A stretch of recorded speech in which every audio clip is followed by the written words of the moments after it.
یہ بہت بڑے نقصان کی بات ہے کہ آدمی شروع کرے پھر بیٹھ جائے، منع ہے۔ لا تکن مثل فلان کان یقوم اللیل ثم ترک قیام اللیل، اے فلانے دیکھو حدیث میں کہ تم فلانے جیسے مت ہونا، کہ اس نے کیا کیا تھا کہ وہ رات کو تہجد کے لیے اٹھا کرتا تھا، اب اس نے تہجد چھوڑ دی۔ ایسا نہیں کرنا، شروع کرو کرتے چلے جاؤ تاکہ عمل کی تعمیر ہو، جیسے اینٹ پر اینٹ رکھنے سے تعمیر ہوتی ہے، اس تعمیر میں یہ رہے گا۔ کبھی اینٹوں سے چنائی کی پھر چھوڑ دیا تو یہ مکان کب بنے گا؟ اس لیے کہا ایسے نہ بنو کہ کام شروع کیا پھر چھوڑ کے بیٹھ گئے،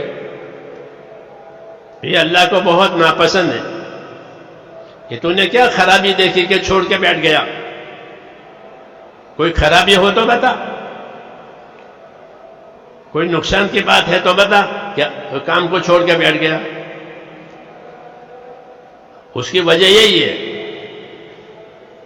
کہ سمجھ کر کے نہیں کر رہے تھے، سمجھ کر کے کرے تو نہ چھوڑے، نہ سمجھی سے کرے نہ سمجھی سے چھوڑ دے، ایسا نہ کرے، کام کو سمجھ کر کریں اور آخر تک کریں، یہ اس کا حکم ہے۔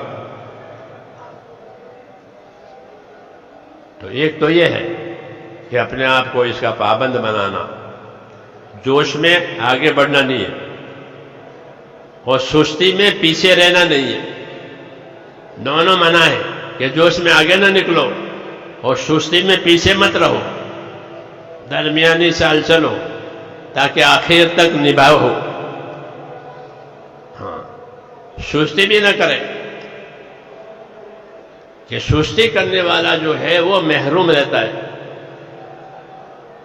سستی کسے کہتے ہیں؟ سستی کسے کہتے ہیں؟ سستی کا مطلب یہ نہیں کہ پلنگ پر پڑا رہے لیٹ، نہیں، سستی اسے کہتے ہیں کہ ایک کام ہے اس کی ذمہ داری سے پورا کرنے کی طاقت ہے پھر بھی نہ کرے، اس کو سستی کہتے ہیں۔ ایک کام ہے اس کے پورا کرنے کی طاقت بھی ہے لیکن نہیں کرتے، جیسے پہلی صف میں نماز پڑھنے کی طاقت ہے نہیں پڑھتے، جماعت سے نماز پڑھنے کی طاقت ہے نہیں پڑھتے، یہ کون ہے کہ یہ سست ہے۔ ذمہ داری سے کام کرنے کی طاقت دے رکھی ہے، اس ذمہ داری سے کام نہیں کرتے، اس کو کہتے ہیں سستی۔ جو لوگ سستی کے نمازی ہیں ان کے لیے عذاب بھی ہے، سستی کا عذاب ہے کہ یہ سستی سے کرتے ہیں، حق ادا نہیں کرتے۔ فضائل نماز میں پڑھیں کہ سستی کا عذاب ہے، یہ نماز میں سستی ہے، کیوں؟ سستی کرنے کا حق نہیں ہے، اپنے کام میں تو سستی کرتے نہیں ہیں، کرتے ہیں اپنے ذاتی کاموں میں سستی نہیں کرتے، نقصان سے گھبراتے ہیں، سستی ہوگی تو نقصان ہوگا۔